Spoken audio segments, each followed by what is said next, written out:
procurador y abogado, egresado de la Facultad de Derecho y Ciencias Sociales de la UBA, es presidente de la Comisión de Justicia del Colegio Público de Abogados y egresado de la Universidad de Derecho Nacional y docente de Teoría del Estado. Bien, tenemos la palabra. Bueno, muchas gracias. Voy a ser breve porque después de la lucida exposición de la doctora Brandolino no queda mucho más para decir. Yo me acuerdo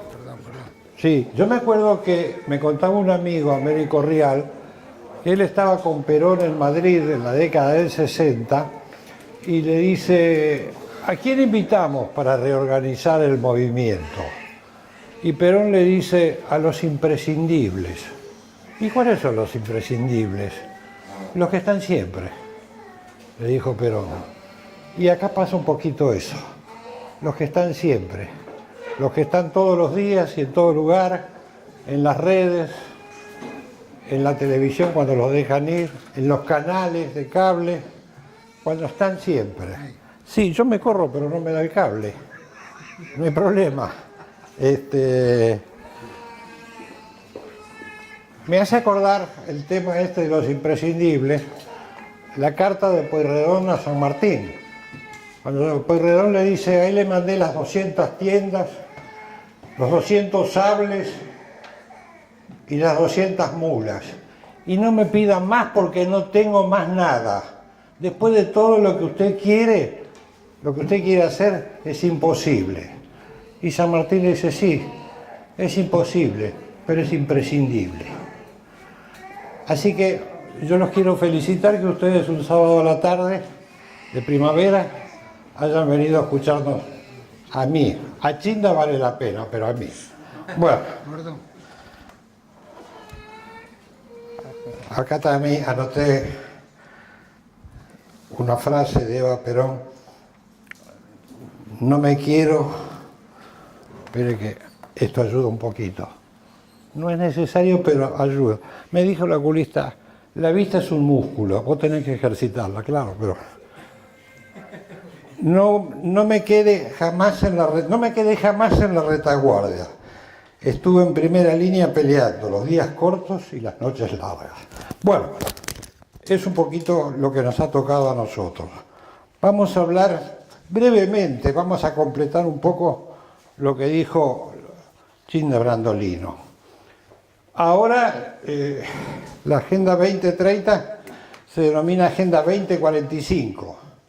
No tenemos descanso. No sé, y bueno, la estiraron porque... ¿No podemos ir a Marte? No, eso es un triunfo de la resistencia. En todos los países no han podido lograr cumplir sus objetivos, no han podido lograr lo que se proponían. Aunque es una revolución que nosotros estamos viendo todos los días. Los que tienen cierta edad se acordarán que había un programa que eran los Campanelli. ¿Se acuerdan que era un programa que era una especie de canto a la familia? Se reunían el fin de semana en una casa de los padres, los hijos, los tíos, los sobrinos, los cuñados, se agasajaban, la madre era la que cocinaba, cada uno contaba su... Eso era la familia. Hoy el programa Índice es Gran Hermano. Son 10 pelotudos y 10 pelotudas que no trabajan, que no estudian y que no hacen nada. Esos son los modelos. Ahí ven el cambio cultural. ¿Cómo pueden ver ustedes cómo nos han transformado la sociedad en 2 décadas? De promover la confraternidad, la reunión familiar, la comida en conjunto, los mayores presidiendo la mesa, a 20 imbéciles que no hacen nada, comen solos, a deshora, no duermen de noche, duermen de día. Ese es el modelo que baja el nuevo orden mundial, porque quieren que seamos pocos, pobres y débiles. Yo me acuerdo, no hace mucho, antes de ser presidente, fuimos a una reunión de los libertarios con un grupo de conocidos. Y después de que terminara de exponer mi ley, había una ronda de preguntas. Entonces le preguntamos por 3 cosas. Que iba a ser, hizo un elogio a la libertad. Nadie está en contra de la libertad. Yo le dije, bueno, entonces va a derogar la Ley Federal de Educación. Entonces, que cada colegio elija su currícula, que los padres digan, mis hijos van a ser educados. No, no, eso no se puede. ¿Va a derogar la Ley de Entidades Financieras de Martínez Dios? No, no, eso es un tema del Congreso. El presidente es el que manda los temas al Congreso. ¿Y va a derogar el aborto? No sé si nos dan los números. Bueno, pero si está a favor de la libertad, no lo financie. Porque ¿por qué tienen que financiar una práctica personas que no están de acuerdo? Por ejemplo, yo no hago aportes a los testigos de Jehová. ¿Por qué tengo que financiar el aborto con mis impuestos? Porque una mayoría accidental en un momento sacó una ley diciendo que es una práctica de salud, que debe ser el único caso en donde el paciente tiene que morir. Es el único caso. No hay otra práctica de salud donde inexorablemente el paciente tiene que morir. Y sale bien si muere. Y no sale tan bien si mueren dos. Que en este caso la madre y el chico. Bueno, vamos a ver un poquito el tema de la Agenda Ahora 2045. Ellos hablan de un gran reseteo, o sea, una gran reiniciación planetaria, una especie de descubrimiento de América, una nueva civilización. Los que lo dicen son personas que no las ha elegido nadie, Nadie los ha votado, nadie sabe de dónde salieron, pero ellos creen en la autoridad, como se ha privatizado el gobierno y el poder mundial, de ordenar la conducta y la vida de 7.000 o de 8.000 millones de personas. A través, en su momento, de lo que eran las Naciones Unidas, que tenía una agencia para cada área. Así como decía China, tiene el Ministerio de Salud, que es la OMS, el Ministerio de Trabajo, que es la OIT, el Ministerio de la Educación, que es la UNESCO, tienen sus fuerzas multinacionales de paz que no imponen la paz en ningún lado, pero no han podido evitar ninguna guerra. Lo que está pasando en estos momentos en Medio Oriente o en Ucrania y Rusia es una burla, lo estamos viendo todos los días. Vemos la dualidad. Gente que, por ejemplo, acá defiende los derechos humanos y entonces uno le dice, pero ¿cómo podés defender los derechos humanos acá y estar a favor, por ejemplo, de lo que está pasando entre Israel y los palestinos? Es decir, ¿le pedís orden judicial a Netanyahu? ¿Hay orden judicial? ¿Hay uso desproporcionado de la fuerza? Los mismos elementos con los que se han condenado acá a miles y miles de oficiales y miembros de las Fuerzas Armadas. Allá está bien y acá está mal. ¿Cómo es eso? ¿Cómo puede ser que sea un derecho matar a una criatura? ¿Cómo puede ser que sea un derecho que el Estado se apropie de los niños? Yo me acuerdo que ustedes lo pueden buscar en internet, hay una entrevista que le hacen a Aarón Russo, que era amigo de Rockefeller, y dice que un día Rockefeller le preguntó a Aarón, esto lo dijo poco tiempo antes de morir, Russo, ¿qué opinas del feminismo? No, yo estoy de acuerdo, le dice, me parece algo muy lógico, que la mujer pueda votar, que tenga derecho a tener un trabajo, a ganar igual que el hombre. Y dice que Rockefeller se empezó a reír. Y dijo, ¿pero por qué te ríes? Que dije algo, ¿qué dije de raro para que vos te rías?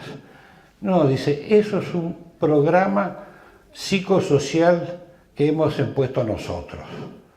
Y dice, no entiendo, ¿con qué finalidad?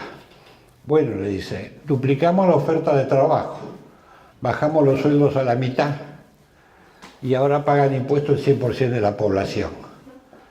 Y como si eso fuera poco, a la mujer al salir de la casa, los chicos quedan en el Estado. Y el Estado es el que le baja las conductas y le da los contenidos. Y eso es lo que está pasando mucho ahora, por ejemplo. Van las mujeres y dicen, pero tiene doble escolaridad porque yo trabajo. Entonces el chico lo entran de los 3 años a las 7:30, 8 de la mañana y los sale a las 6 de la tarde. Y los hacen dormir al mediodía después de la siesta tirados en el suelo en unas colchonetas.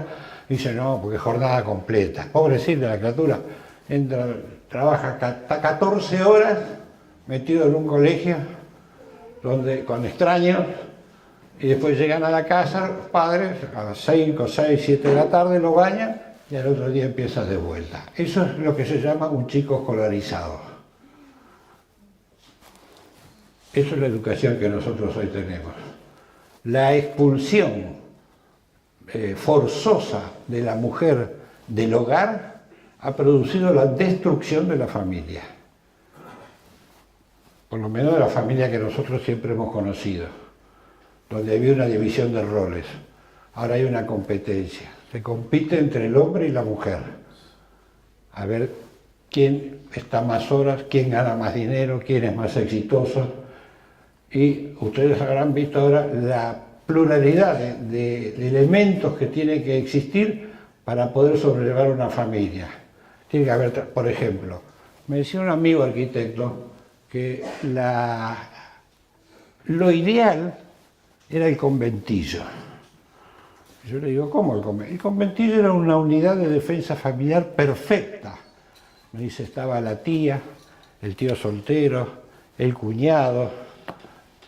Ahora no, ahora tiene maestra integradora, transporte escolar, psicopedagoga. La cantidad de chicos con trastornos de conducta que hay ahora, me dicen, no, porque lo que pasa es que antes no estaban denominados, no se sabe. No, no puede ser que en un colegio con 25 chicos haya 15 con problemas. Acá hay algo, pero acá hay un problema. Acá hay que encararlo ese problema. Bueno, no me quiero volver un charlatán porque si no los voy a cansar más de lo que ustedes están.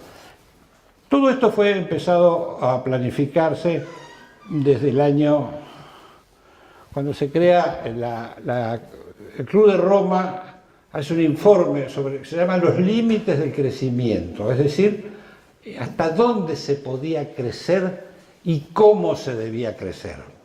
Ahí ellos lotizan el poder del mundo, es decir, hacen una nueva división internacional, así como los británicos en el siglo XIX hicieron una división internacional del trabajo y dijeron cada región tiene que producir lo que naturalmente tiene, y nosotros vamos a tener de unos el petróleo, de otros la madera, de otros el carbón, de otros la lana, de otros las carnes, nosotros vamos a hacer las industrias, viene la revolución industrial de los ingleses, y nosotros los vamos a vender los productos industrializados. Con lo cual ahí se produce una plusvalía a favor de los productores, porque ellos compraban, qué sé yo, 50 vacas y nos vendían un poncho. O así, ellos fijaban los precios. Bueno, en el 54 se hace la conferencia de Roma, en el 85 Belgrado, en el 74 Bucarest, que es cierto, Juan Domingo Perón la voltea a esa conferencia, no pudieron sacar el aborto, vino México en el 84, el Cairo, Beijing, después vino Beijing más 5, Nairobi, ahí nace el movimiento feminista mundial en Nairobi, donde además se designa que deben ser los estados nacionales los que deben fomentar los movimientos de mujeres o movimientos feministas. Por ejemplo, en la Argentina se llama Encuentro Nacional de Mujeres, es financiado por el Estado. Cada provincia a la que le toca tiene que proveer el alojamiento, la comida, el Estado le da el transporte, pone los micros, y después en esos encuentros se viola todo el Código Penal y hay absoluta garantía de que no pasa absolutamente nada. Hay asociación ilícita, daños, amenazas, discriminación, odio religioso, exhibiciones obscenas, destrucción de la propiedad pública, tiran bombas molotov, le pegan a la pata. Nunca en los últimos 25 años hubo una detenida o se reparó alguno de los perjuicios o daños que se hicieron a catedrales, monumentos públicos, negocios, nada. Inclusive es monitoreado directamente por el Servicio Cultural de la Embajada de los Estados Unidos y la Embajada Británica, los que vienen, al punto tal que han traído a exponer a guerrilleras del Partido Popular Kurdo. O sea, eso no son 4 chicas del barrio de Montserrat. que son lesbianas y que están haciendo movimientos. Eso es una movida mayor. El objetivo de eso era arrinconar socialmente a través de la presión psicológica a los que pueden eventualmente boicotear esa agenda. Por eso el objetivo central siempre en la marcha era contra la catedral. La Iglesia Católica es el blanco. Nunca fue, no era un problema de que son ateos y entonces están contra la religión. Bueno, van a la mezquita de Palermo o van a la sinagoga de la calle Libertad. No. El problema es la catedral. Siempre. En Salta, en Mar del Plata, en Rosario, en Córdoba, en Neuquén, en Buenos Aires, en La Plata. Donde ustedes quieran, siempre, digamos, lo simbólico es el ataque a la catedral. Y los lemas consecuentes, ¿no? Que toda iglesia que ilumina es la iglesia que arde y todo eso. Eso lo hemos visto. Bueno, ahí se determinó en estas conferencias la agenda de gobierno mundial. Ahí empezaron todos los programas llamados en su momento de salud reproductiva, después de salud sexual y ahora de diversidad. Contaba Benigno Blanco que una vez un importante dirigente o primer mandatario de una nación africana le recriminó a la delegada de Naciones Unidas de su país y le dijo: dejen de hostigarnos con imponernos el aborto y políticas contrarias a nuestra idiosincrasia. Déjennos ser como nosotros queremos ser. Tanto que ustedes hablan de la libertad, de la pluralidad, permítanos ser como queremos ser. Y le dijo: ustedes tienen que entender que nosotros hemos hecho hincapié durante mucho tiempo en la modificación de la conducta. Y ellos utilizaron como caballito de batalla el VIH. ¿Se acuerdan que en una época era agobiante? Que todo el mundo había que testearse, que esto, que las relaciones, que tenga cuidado. Todo eso desapareció. O sea, el miedo es cíclico. Vamos teniendo distintas etapas de miedo. Vienen los virus, no es un virus, viene el clima, se van a derretir los polos, la capa de ozono, sube el mar, no baja el mar, sube el mar, sí, el calor, llueve, no, pero hace calor, acá, pero tenía que hacer calor, pero está lloviendo, no, uno se vuelve loco si lo sigue acá, pero es lo que pasa, lo estamos viendo todos los días. Ni se derritieron los polos, ni la capa de ozono, ni creció el mar, ni se derritió la Antártida, ni desapareció Alaska, no ha pasado nada de todo eso. Pero el terror colectivo, psicológicamente, es lo que permite gobernar. Porque a la gente hay que tenerla aterrorizada. Cuando el miedo es el gran negocio del poder. Si yo infundo miedo y a su vez le doy la seguridad, tengo un negocio rentable. Es el negocio, acá, entre nosotros lo sabe la policía. Es el negocio de vender seguridad. Tiene la agencia de seguridad. ¿Pusiste cámara? Sí, tenemos cámara. ¿Tenés agencia? Sí, tenemos una agencia de seguridad. Sí, tenemos un tótem, sí. Pero me robaron en la esquina. Ah, no, por eso es de la policía. Sí, pero entonces, ¿cuál es el negocio? Yo tengo cámara, tengo agente de seguridad, tengo el tótem, tengo esto, y cuando llegas a la esquina te roban. Ah, por eso es de la policía. Bueno, entonces vas a la policía. Dice: bueno, pero ¿usted colaboró con la cooperadora? Sí. Bueno, entonces le vamos a decir al patrullero qué pasa. Bueno, el negocio es el miedo. El negocio de los médicos, de los laboratorios. Cuando uno va al médico y dice: ¿cómo se siente el fenómeno? ¿Cuánto hace que no se hace una videocolonoscopia? No, le dice, no. A esa edad se la tiene que hacer. Dice: ¿usted se toma la presión? No, pero no tengo. No. Empieza. Digo, ahora será así. Y entonces uno sale de ahí que se sentía bien y fue porque no sabe por qué, porque si ya que estoy pagando un día voy, llega a hacerse videocolonoscopía, un electrocardiograma, encefalograma, orina completa, radiografía de tórax, y después aparece todo, porque ahí ya empieza con eso. Acá hay un valor, yo lo voy a derivar a un nutricionista. Esto quiero que lo vea un neurólogo. Esto y chao. Ahí ya caíste. No zafás más. No zafás más. Esta semana de 15 tipos que cada uno tiene lo suyo. Dice: bueno, ahora vamos a hacer. Yo quisiera hacer. Me parece que la próstata está un poco agrandada. Me gustaría hacer una resonancia o algo para ver esto, qué sé yo. Y después vamos a hacer una flujometría. Y chao. Y la cardióloga dice, me gustaría un electro de esfuerzo, porque ¿usted nunca se hizo? No, dice, ¿camina? Sí, claro, no, pero habría que hacerlo también.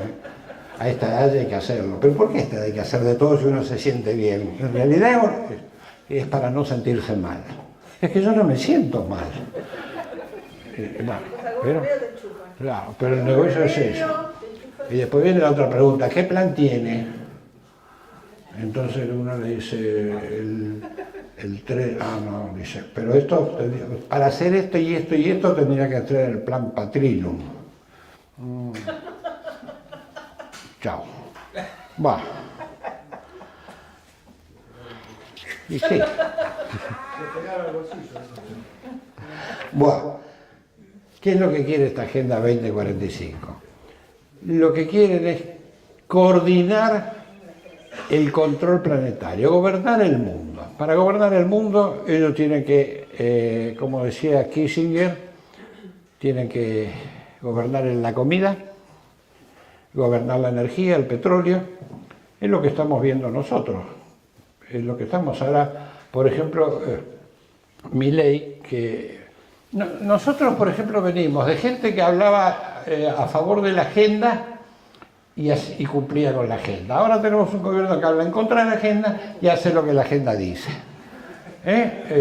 Por ejemplo, van a derogar el aborto, no tenemos números. Aborto hay.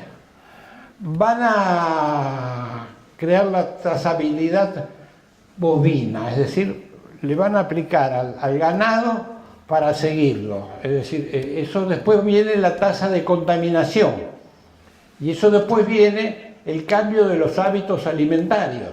Ya en Balcarce hay, por ejemplo, contaba un amigo, Canale, hay una fábrica de alimentos en base a insectos, porque dicen que tienen un alto número de proteínas los insectos y no son contaminantes como la vaca. Nosotros somos un país en estos momentos que estamos siendo objeto de ocupación. Tenemos una base comprometida con el Comando Sur de los Estados Unidos en Ushuaia. Por ejemplo, eso lo hemos visto. Vino acá Laura Richardson y va a hacer una base, ya hay ejercicios conjuntos. Tenemos una base de la OTAN en Malvinas, que es la base militar más importante del mundo, porque por cada civil hay 2 militares, con un agravante: han utilizado tecnología nuclear, vienen submarinos nucleares y están prohibidos por el Tratado Tlatelolco. El Tratado Tlatelolco impide a los países de América, excepto Estados Unidos, desarrollar tecnología nuclear militar o defensiva. Eso es para desarmar a los desarmados, porque ellos no están en contra de... Sí, bueno, desarmate, no, yo no, es para vos. Nosotros no podemos tener, ellos sí. Tenemos un radar británico en Toluín, tenemos una base china, tenemos una base de la Unión Europea en Mendoza, tenemos una base de los Estados Unidos humanitaria en el acuífero Guaraní, en la zona de la Triple Frontera. Tenemos intervenido la hidrovía por el Cuerpo de Ingenieros de los Estados Unidos y ahora le dan al Pentágono el software que van a utilizar para todo el sistema de defensa de nuestras Fuerzas Armadas. Y después tenemos que ver a este pelotudo que cuando ve a los granaderos llora. Y se pone a llorar. Pero se están tomando el pelo. ¿En qué momento a los argentinos nos convirtieron en un conjunto de imbéciles? ¿En qué momento pasó eso?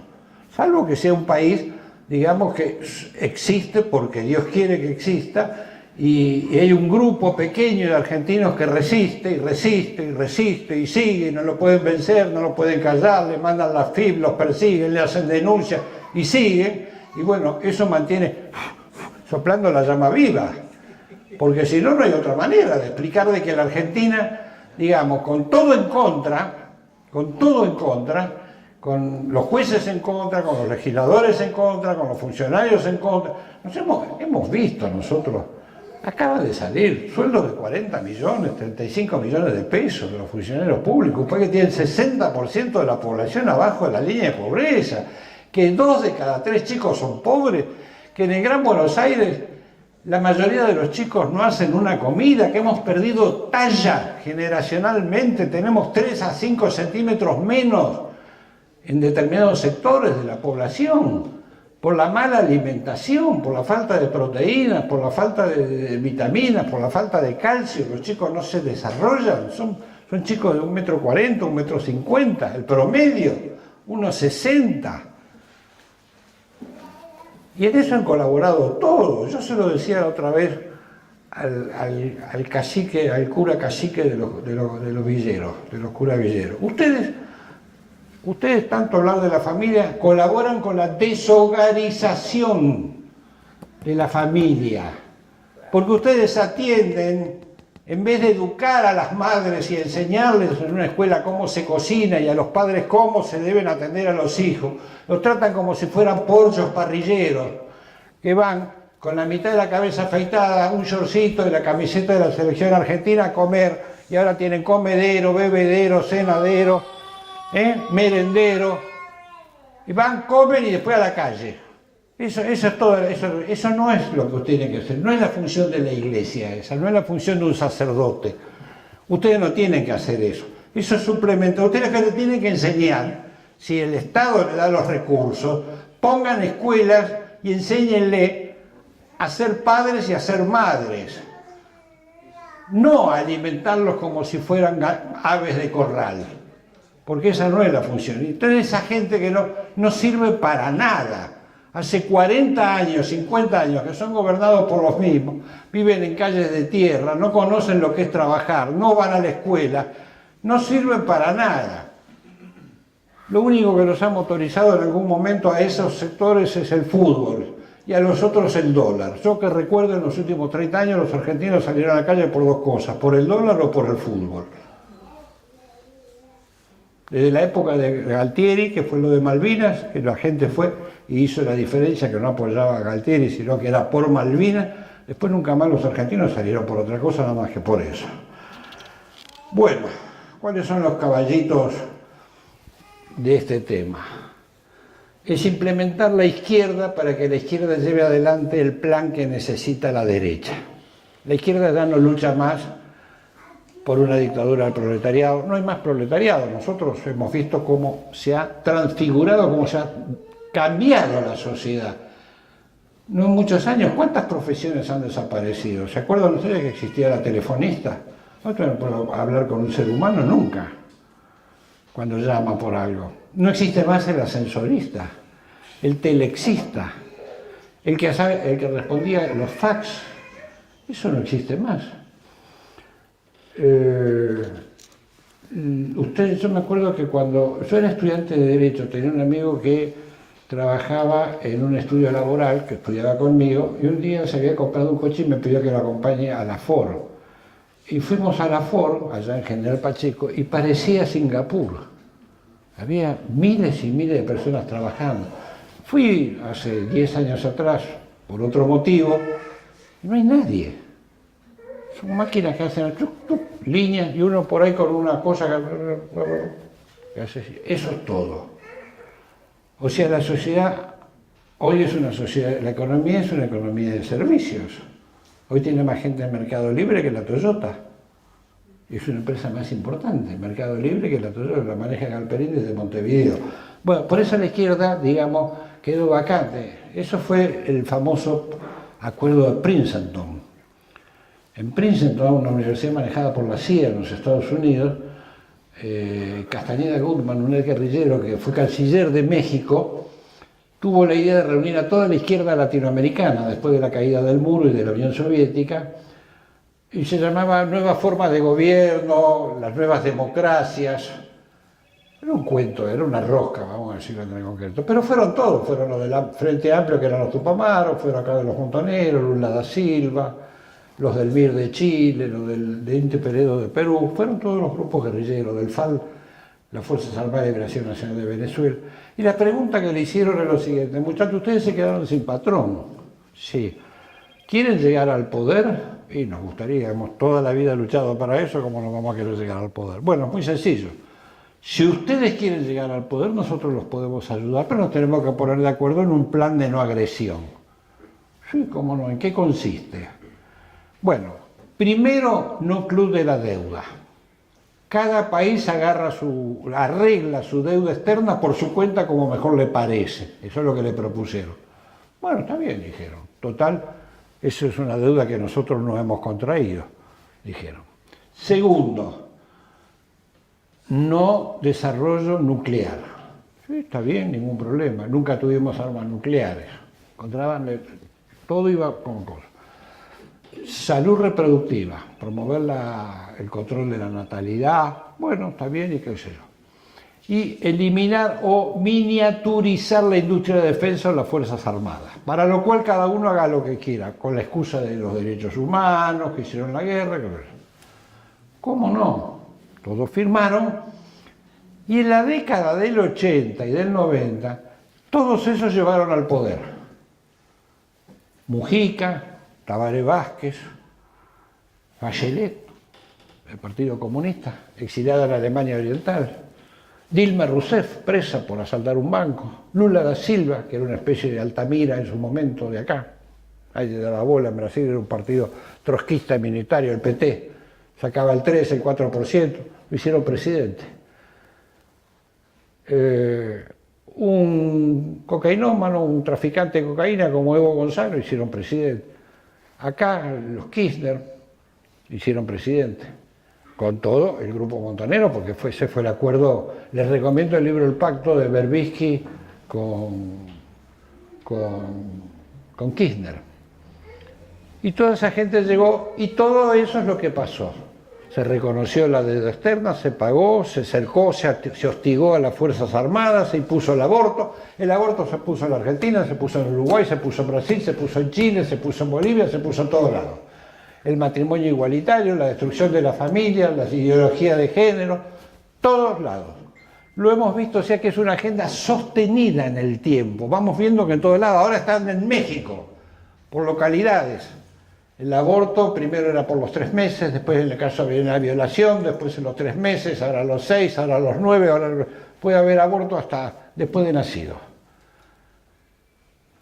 Y todo lo hemos visto nosotros, los que tenemos algunos años, hemos visto esta agenda, la hemos visto desde la época de Alfonsín, cuando Alfonsín afilia a la Unión Cívica Radical, a la Internacional Socialista en Londres, y cuando viene el Congreso Pedagógico, y cuando viene la reforma educativa, y cuando viene la promoción del divorcio. Dice, no, bueno, pero a nadie se obliga a divorciar, pero hoy no se casa nadie. Hoy nadie quiere tener hijos.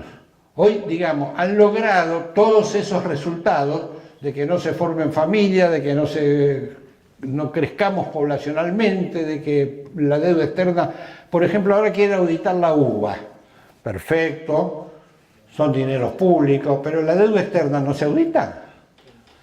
La deuda externa que tiene un fallo de la justicia que dijo que era inmoral y ilegítima, que no sabemos a quién le debemos. No sabemos a quién le debemos. O sea, nosotros negociamos una deuda y no sabemos quiénes son los acreedores. Porque Menem inventó el tema de los títulos. Antes la deuda tenía nombre y apellido, ya sea un banco o una persona. Cuando la pasaron a títulos y los títulos los distribuyeron por el mundo, hoy no sabemos quiénes son nuestros acreedores.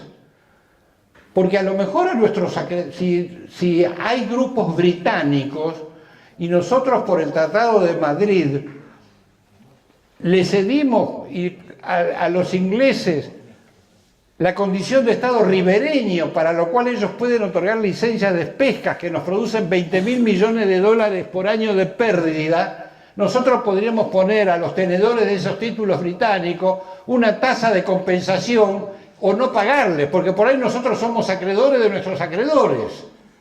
Pero al dividir y no saber, y mantenerlos en el anonimato, y no saber quiénes son los que depredan, por ejemplo los españoles o los chinos, y a lo mejor esos títulos están en manos de capitales españoles, del Banco Santander, y nosotros podríamos decirle, capitales españoles están pescando nuestro territorio por un tratado ignominioso que le dio condición de Estado ribereño y de dar licencia a un territorio colonial en disputa por Naciones Unidas.